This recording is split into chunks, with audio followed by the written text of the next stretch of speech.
as small as a seed.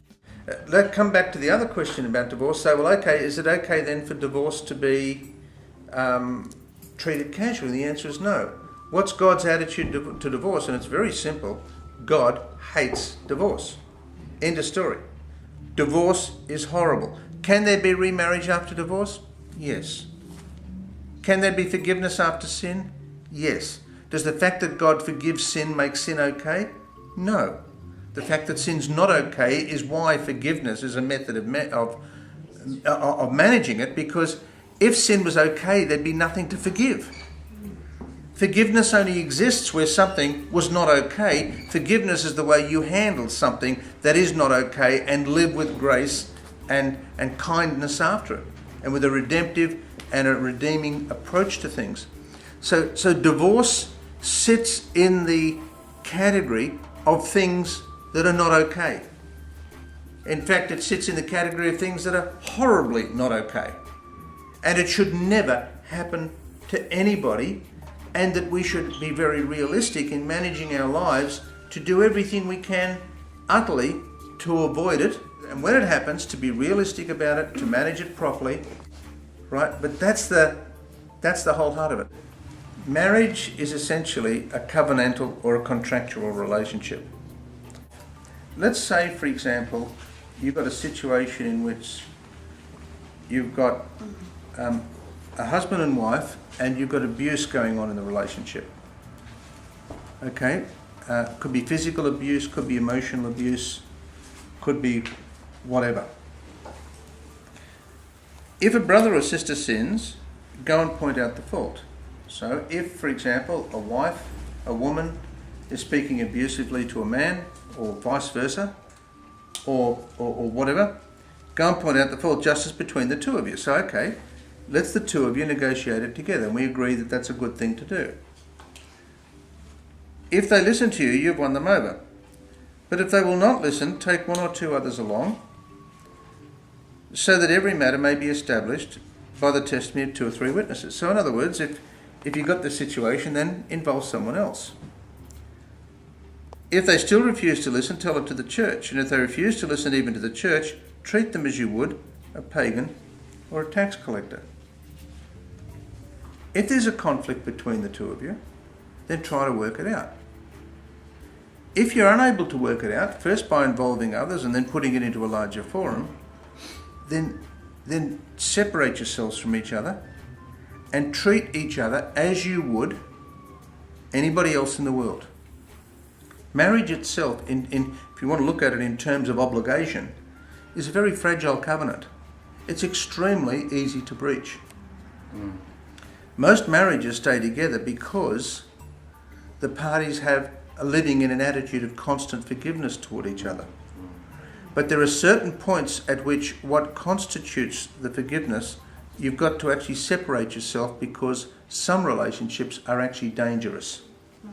And it's a matter of separating yourself from the danger. Quite often too, Peter, couples will stay together in those circumstances because of children. They want to do the best for the children, but Sometimes staying together for the children might work, but quite often, and here's the tragedy, and honestly these things are never tidy, sometimes it's better they separate for the children. yes, that's true. Because if the children are raised in an atmosphere of constant turmoil and trouble, those children grow up turmoiled and troubled. Yeah. And often, as difficult it is for them to grow up with 2 separated parents and access and all of that kind of stuff, that's a bad world, but it's different between a bad world and a worse world quite often.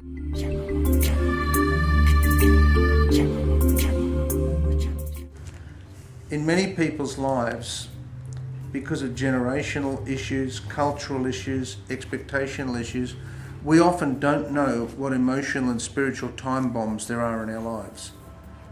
We don't know what's going to explode sometime in the future, right? And so we've really got to live our lives in a very, this is where the instructions of the scriptures of living our lives in humility and in fear and trembling make a lot of sense. Jesus came to bring life from the inside out, right? And by his grace and his power within. And so people say to me, is it okay to divorce? The answer is no. The answer is no, because divorce itself is not an okay thing. In this situation, if I'm being abused, should I get a divorce? Quite probably. Is that okay? Well, it's okay in the sense that it's the better of two evils. It's the lesser of two evils, right? But I don't ever want to call it an okay thing, because it in itself is a tragedy and involves loss of hope and pain and anguish. And if you don't have the fabric or substance of life that's necessary to live and negotiate life as a faithful person, then it doesn't matter what theories you've got about marriage, that fabric's going to tear. And the point is that we as human beings have got to stop being people who live our lives devoted to our pleasures, and to start to say, we want to become a people of substance. We want to become a people of quality, a people of value, who can go through the storms of life, right, and have the fabric that won't tear. I feel like we've become a culture that if something bad goes on, then we think that it's someone else's problem, but if something good happens, then we believe that it's because of us. And I think that has led to the assumption that change comes from leaving, whereas in reality I think one of the biggest unknowns is that change comes from staying. Divorce often doesn't solve a problem. You just swap one set of problems for another set of problems. So if you stick with the problems you've got and work through them, you're way more likely to succeed. I suppose one thing that's really come home to me lately is laying down your life. As Christ loves the church and he gave himself up for her, but we're to lay down our lives for others. And if we don't have that attitude in living, well, you know, as you say, we're always going to be blaming someone else or thinking they ought to be helping me, and it's always about me. Whereas it's really not, it's about others and about God, isn't it? Yes.